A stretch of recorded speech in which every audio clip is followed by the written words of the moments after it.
Well, good morning to everyone. It is January 2nd, 2021, and we are on our second session of our year-long devotional through the Bible. We did yesterday Genesis 1 through 3, finished up with the Garden of Eden and Adam and Eve sinning and being cast out of the garden. And now we pick up this morning with Genesis 4 through 11. And so Genesis 4, Adam and Eve have been cast out of the garden. And Adam and Eve have two children after they are cast out of the garden, Cain and Abel. And many of us are familiar with the Cain and Abel story. Cain and Abel are their sons. Cain is the oldest. We're told Abel is a keeper of sheep. He's a shepherd.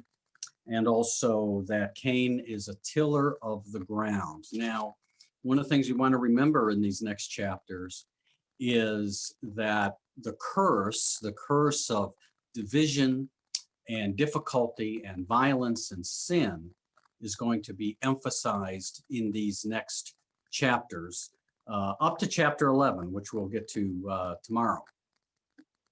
So Cain and Abel are brothers. Abel is a shepherd. Cain is a tiller of the soil. He is a farmer. And we're told that Cain and Abel they each bring an offering to the Lord, and that Abel's offering is acceptable, but Cain's is not. Now, we're not told why. Well, we could speculate. Some have said because his offering was unacceptable because it was a fruit offering, a vegetable offering, not an animal offering. Well, that's probably not right because, Cain is not a shepherd. So Cain brings his offering to the Lord. A clue might be in that we're told Abel brought for his part of the firstlings of their flock, their fat portions. So in other words, Abel gave to God in his offering the best of his flock. We're told that Abel brings some from his harvest, but doesn't mention it's the best. So now, one of the things we have to understand in these stories is that in the process of editing down through the centuries, we're getting glimpses of the times of the editors who are telling these stories and fashioning and shaping these stories, that according to the law of Moses, you bring the best of your harvest, or the best of your flock. You give the best to God. And so here, you may have editors from a later time looking into the story of Cain and Abel, because at this time, Cain and Abel, in this period of I want to call it saga history, you didn't have the law of Moses, you didn't have these law codes, so it's kind of reading back in. So we can reasonably conclude, I think, that Cain's offering, the problem was it wasn't the best. He didn't give the best to God. So Cain's response to this is to be angry. And God warns him, right? Not to let his anger, if you will, get the best of him. He's angry, not at himself. We'll find out he's angry at Abel, his brother.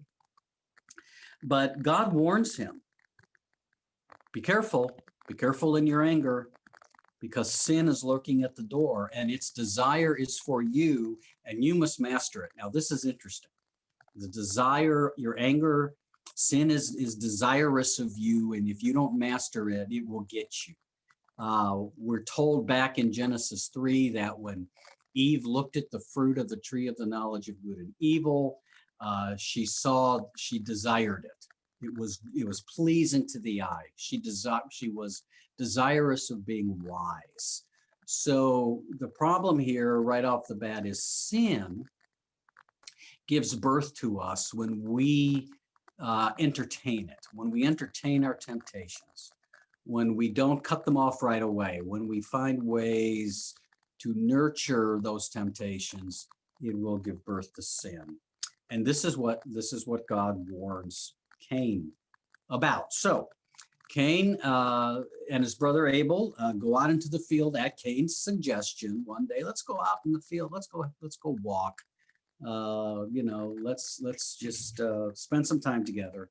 And we're told that Cain kills his brother, the first murder in the Bible. Here we go. Sin leads to all kinds of sad, unfortunate, and evil consequences. So the Lord comes to Cain, and where's your brother Abel? By the way, we remember again from the Garden of Eden after Adam and Eve sin, and they're hiding, and God comes and says, Adam, where are you? Cain, where's your brother? And of course, Cain responds, how do I know? Am I my brother's keeper? Am I the one keeping an eye on him? And God asks him, what have you done? And your brother's blood is crying from the ground. And so the curse of Cain is that as a tiller of the ground, the soil will no longer be fertile like it has been for him. That's a consequence. And in fact, not only that, he's going to wander the earth. You know, to be a farmer, you gotta be in one place. And so Cain will not be able to be a farmer. He is going to have to wander around, alienated from his life, from his livelihood, from what he knows. And he's worried.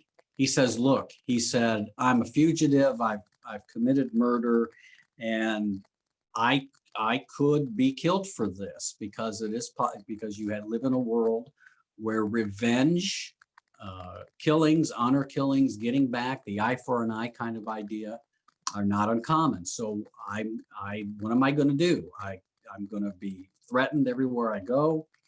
And so in the midst of this story, God provides some mercy for Cain. The Lord puts a mark on Cain so that no one who came upon him would kill him.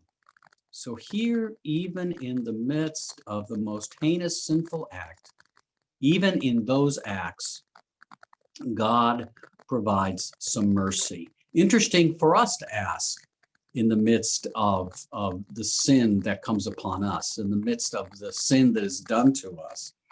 Can we even, when we are so angry and hurt, can we work it in ourselves to find a way to exercise some mercy, even into that context? Because God has done this here. He's done this for Cain. So he settles in the land of Nod, east of Eden. Now we get into some interesting questions here. Is it because Cain now has a wife, we're told in verse 17, and gives birth? And so the question is, if Adam and Eve are the first two persons, where's Cain get his wife? What's the land of Nod? What is going on here? So this is why we need to be careful about trying to make Genesis 1 through 11 straight history. We have called it history that is like a saga or a kind of primordial history. So there's a historical truth to these stories in that they help to answer the question, how is it that we have made such a mess of things? And what are the consequences of that? And how is God involved in that? But we need to be careful, because if we're going to say Adam and Eve are the first two human beings, where do these other people come from?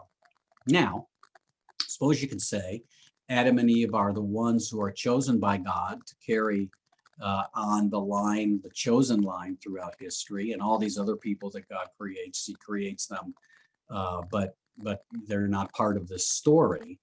But again, I just think we want to be careful about how we understand this stuff as straight history. Just like, there may have been a place called Eden. Don't want to say that wasn't the place, but the idea of a talking serpent is not really something that it should be a tip-off to us right away, that this is not meant to be the kind of history that you and I would read if we open up a history book today on the bookshelf of Barnes and Noble, for example.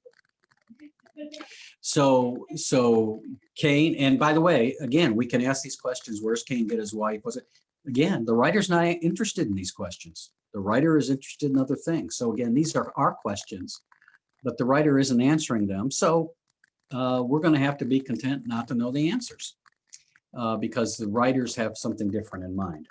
So what we get in verse 17 now is the beginning of an account of how civilization happens, urbanization, cultural kinds of institutions that begin. So you get, his brother's name in verse 21 was Jubal. He was the ancestor of all of those who played a lyre and pipe. Zillah bore Tubal-Cain, who made all kinds of bronze and iron tools. So there's some kind of an explanation here that these descendants of ultimately Adam and Eve, these descendants work toward bringing civilization into existence and all the things that make civilization important, arts and sciences and handiwork and craftsmanship and all of these things that make civilization what it is. So again, you've got these genealogies. What do we make of these? Because they seem to be in some ways historical, but they have to be incomplete. And it's not uncommon to have genealogies in the Bible or in other ancient places skip generations because you're not necessarily intending to give every single person in the line. You want to just make the point that here is the line. And so you could skip a generation or two. It's not a big deal. But again, what's the function of these genealogies other than to say, here's kind of how all this came to be. We know that people over time did learn to use iron as opposed to bronze. They learned how to make iron and how to forge it and those kinds of things. So it's just a way of trying to put, again, the larger understanding of civilization and how it went wrong because of sin. So you got all this great stuff happening, these inventions, music and art, and it's a wonderful thing. And boy, doggone it, sin is going to continue to get in the way. And because of our sin, it's going to continue to ruin what God wants for creation. So we find out in verse 25 that Adam and Eve have another son. Seth is his name, and Seth will be in the genealogies of the chosen people from here down. Now, why is that important? It's important because as we go through the Old Testament, we will discover that the Bible seems to have a penchant for the calling of the younger son, the younger sibling, whereas in the ancient world, it's the oldest son who carries the most weight, the most authority. We even see that in the law. But God continues to use, not exclusively, but normally continues to use the person who is not the firstborn son, meaning it's God's way of saying, I'm doing this. I'm the one that is guiding and directing you, and I make the choices as to who I will call and who will bear my name and my message. So Seth was born. So we're going to keep that in mind. So now when you get into chapter 5, you get Adam's descendants to Noah and his sons. We're not going to go through all of those genealogies, except to make one point is that you and I in the Western world, we find the parts of the Bible the most boring is the genealogies. We get to the genealogies here in Genesis and in Numbers, and we skip over them. But there's a lot of genealogies in the early parts of the Old Testament. We're not interested in the genealogies. But if you go to parts of the world, Eastern world, they really, really focus on the genealogies because they want to know where people come from, because that's important. When you live in certain cultures, where you've come from matters. So we in the Western world are not necessarily interested in genealogies like folks in other parts of the world. You'll get two genealogies in the Bible, Matthew and Luke, who will focus on the genealogies that lead to Jesus for two different reasons and two different genealogies. We'll get to that when we get there. But the genealogies are important because the genealogies tell us who these people are, by telling us where have they come from. So you get this list of descendants from Adam to Noah and his sons. And just to make a couple of points, one of the things we note is that the lifespans are very long. Adam lives for 130 years, well, longer than that, but it's when he became, was 130 years, he gave birth, Eve gave birth to Seth. And notice, by the way, that it's only the sons that are listed, the men that are listed in the genealogies. That's the world we live in. That's the world they lived in, I should say. And it's sort of the result of the curse. Remember that Eve was going to be ruled over by Adam. And so this is sort of the result of the curse that only men get mentioned, unfortunately, in this time. So you've got the length of years. And what we see as time goes on, the long lifespans start to shorten, okay? And that could be just a way of saying that as the results of the fall, the results of the first sin come into full effect, the lifespan of human beings is shorter. It's hard to know sometimes what the agents did with numbers. Because they're not always using numbers literally. We usually use them literally, but not all the time. We don't know how they always use numbers. For example, we do have one record, an ancient Assyrian record that says King Sargon lived for 15,000 years. Well, we know King Sargon didn't live for 15,000 years. They're trying to say something else and telling us that. So it's hard to know exactly how to understand these numbers. But I think what we can say is that by the shortening of the lifespan, it's the author's way of saying sin is having more and more of an effect in our world, in the world, that unfortunately human beings are choosing to be disobedient than they are choosing to be obedient to God. The other thing that is emphasized throughout chapter 5 is at the end of somebody's life, the writer says, and he died, and he died, and he died. A reminder here of the fact that death comes to everyone because the tree of life has been kept from us. We remember the tree of life's been guarded. So tree of life's been guarded, we can't get to it. And so what's the result of that? Eventually, human beings die. Now, we get verse 24 in that genealogy, verse 24 of chapter 5, and we hear about Enoch. And it says, Enoch walked with God, then he was no more because God took him. Interesting, he didn't die. Here do we have a glimpse that death may not have the last word, a preview of a time coming when death will not have the final say. That here is this Enoch who walked with God, meaning he was faithful, he was obedient, and so instead of seeing death, God took him. God just took him. You know, kind of like Elijah in the chariot of fire. And so is this a glimpse? Is this a glimpse that death doesn't have the last word, that God ultimately will have the last say? And so then you continue and continues on the genealogy, finally down to Noah. We want to get to Noah because that's the next important story. And Noah, when he was 500 years old, it's a long time, became the father of Shem, Ham, and Japheth. All right, so we finish up chapter 5. Now we get into chapter 6 that wants to emphasize again the wickedness of humanity and that what has happened. That instead of obeying God, we human beings, as we multiply, as we grow, as we spread out, wickedness unfortunately increases.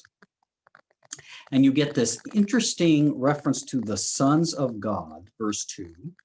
The sons of God saw that they, that is the daughters of men, the daughters born to men, were beautiful, and they took wives for themselves of all that they chose. So who are the sons of men, the Hebrew, the Nephilim? verse 4 mentions the Nephilim, the large people. Who are these? Well, there's three different options. It could refer to the descendants of Seth, who is the righteous line, marrying the descendants of Cain, who are not among the righteous line. And so that increases the wickedness because the Cainites are bringing in their disobedient ways into the chosen line. Could refer to polygamous marriages with dynastic rulers, that kings who tended to be able to have whomever they wanted in reference to wives, took many wives for themselves. Polygamy is not, even though polygamy takes place in the Bible, it is not in the vision of the Bible. And so is this part of the problem? Is it polygamy with the daughters of men, meaning the righteous daughters of the righteous line?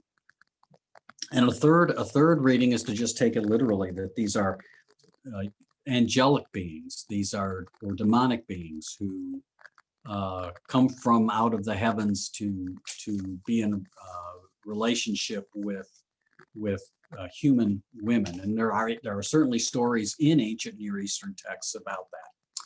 Well, it's hard to know what the writer means, but the point is whoever these Nephilim are, that it is one more example of how humanity is continuing to become even more and more wicked. And in fact, God lowers the lifespan to 120 years. So again, we don't know how to take that number, 120, but we do know that it's a way of saying the curse of sin is having more and more of a disastrous effect on humanity and the world. So the wickedness of humankind is great, we're told in verse 5 there. And verse 6 is interesting. And the Lord was sorry, we're told, that he made humankind on the earth. So two things. Remember, we're made in God's image right in the beginning of creation, and we're told to image God on earth. You be God's imagers. You reflect who God is in the world. Clearly, human beings are not being good at God imagers. That's why there's so much wickedness. And then God is sorry he made humanity. Notice he's not angry. You know, sometimes we get this picture of an angry God in the Old Testament, that actually, if you read through the whole Old Testament, and we'll see this, that God isn't angry that much. God is often sorry. He often regrets. He often wishes something was different. But here we don't see an angry God. We see a God who is sorry, who regrets that he made humanity. This is not working out the way I wanted it to, God says. And it grieves him to his heart. And so he says, you know what? I'm going to start over. I'm going to start over. You know, it's just like for some of us, the project that just never turns out right. And we say, I just need to start over. God says, I got to start over because this is not working.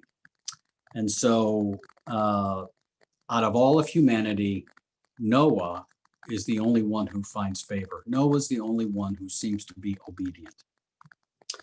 And so then when you get into verse 9, you get the descendants of Noah. Noah walked with God. Remember, Enoch walked with God, and he was no more, for God took him. Noah walked with God. Noah was obedient. He has 3 sons, Shem, Ham, and Japheth.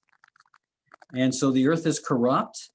And God says to Noah, I'm going to end this. I'm going to start over because the earth is filled with violence. Violence is a result of sin. Violence is always a result of some kind of disobedience, something that has gone against the will of God. And so he tells them, make this ark, make this big boat. And he gives, you know, it's out of cypress rooms, and he gives Noah specs, right? 50 cubics, its height 30 cubic, make a roof. And I'm going to flood the earth, but I'm going to save you and your children. And he says, I want you to take 2 of every living thing and bring it in, animals and birds and whatever it is, bring it into the ark. Now, again, here's the history question. how reasonable is to think that Noah is able to gather two of every single kind of animal on the earth, including insects who would certainly die if there was a flood. How reasonable is it to assume that Noah is able to do this and put it in an ark, put all these animals in a boat? So it raises questions, how we understand this story. Do we understand it literally, historically, as we have it written, or is it trying to say something else? We know that other ancient cultures have flood stories, and it doesn't mean that this story isn't based on some kind of historical memory from the past, in which the writer is now trying to use that story as to help make sense of why humanity is the way it is. Hard to say, but what we have is God's attempt to start again using Noah and his family and animals, a small group of animals. Just think of the story of the ark being the tiny seed in which God starts over in an attempt to bring new life. So Noah does what God commands, and they go into the ark. And now it's interesting. So we just read in chapter 6 that they're take two of every kind of animal, two of every kind of creature, regardless of whether they're mammals or insects or whatever they are. Taken two of every kind of creature, obviously, because male and female, you need that to continue to propagate. But now in verse 2, take with you 7 pairs of all clean animals, the male and its mate, and a pair of the animals that are not clean, the male and its mate, and 7 pairs of the birds of the air, also male and female, to keep their kind alive on the face of the earth. So now you are getting 7 pairs.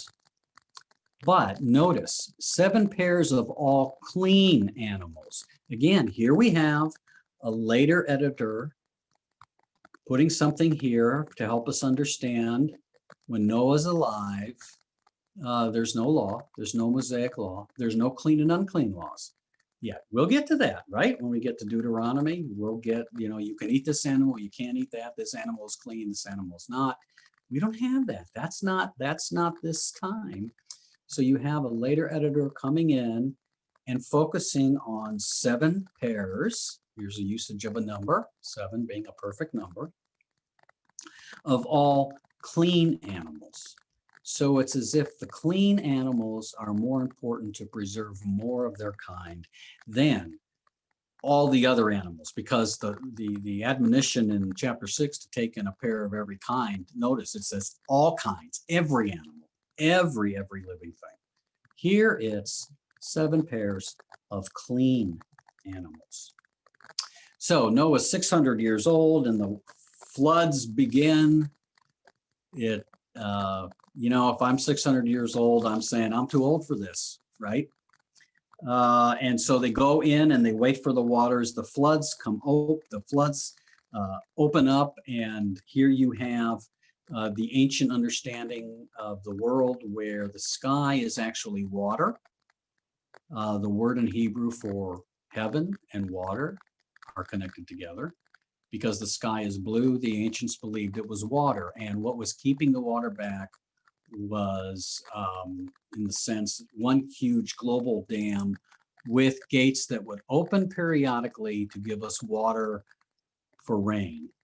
Now what we're told, the floodgates of heaven are just open. They're all open. God doesn't close any of them. He doesn't open them partially. They are opened wide, and down comes the flood waters. And before you know it, the only things left alive are in the ark. So the flood continues for 40 days. 40 days. That's a time of testing in the Bible. We'll see this again.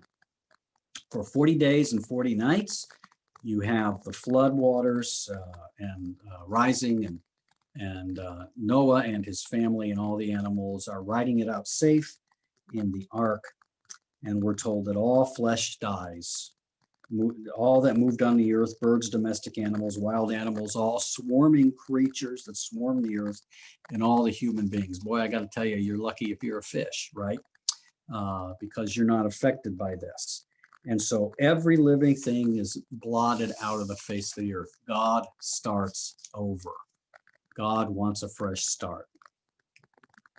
And so Noah is left, and those were with him in the ark, and the water swelled on the earth for 150 days. You know, it's almost as if the flood is kind of a reversal of creation, right? God creates, keeps the waters back, creates land and the animals on the land. And so creation flourishes with the need of water, but with water being held in check in its place. And now by flooding the earth, God is in a sense reversing what he did at creation. It's almost like a new creation. Let's start again. And we're going to use Noah and his family and the animals on the ark as a seed. So we're going to have a fresh start.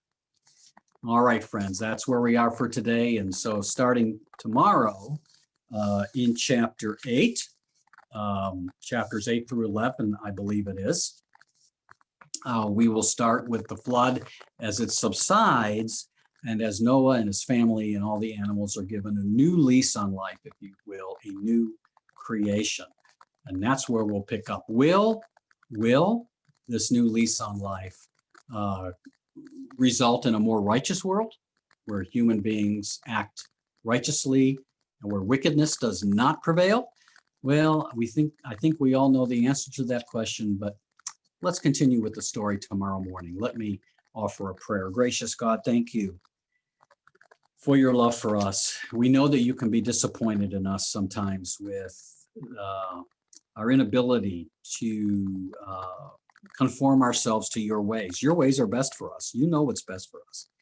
And yet we human beings continue to live and act in ways that we think we know better. Remind us in this time and on this day of with these chapters that we have read that our sin is not something that is good for us, and it's not good for others. It is not keeping with your ways. Help us to be faithful. Help us to be like Enoch. Help us to be like Noah, of whom the scripture says, walked with you. Help us to walk with you in this day. In Jesus' name, amen. All right, folks, see you tomorrow.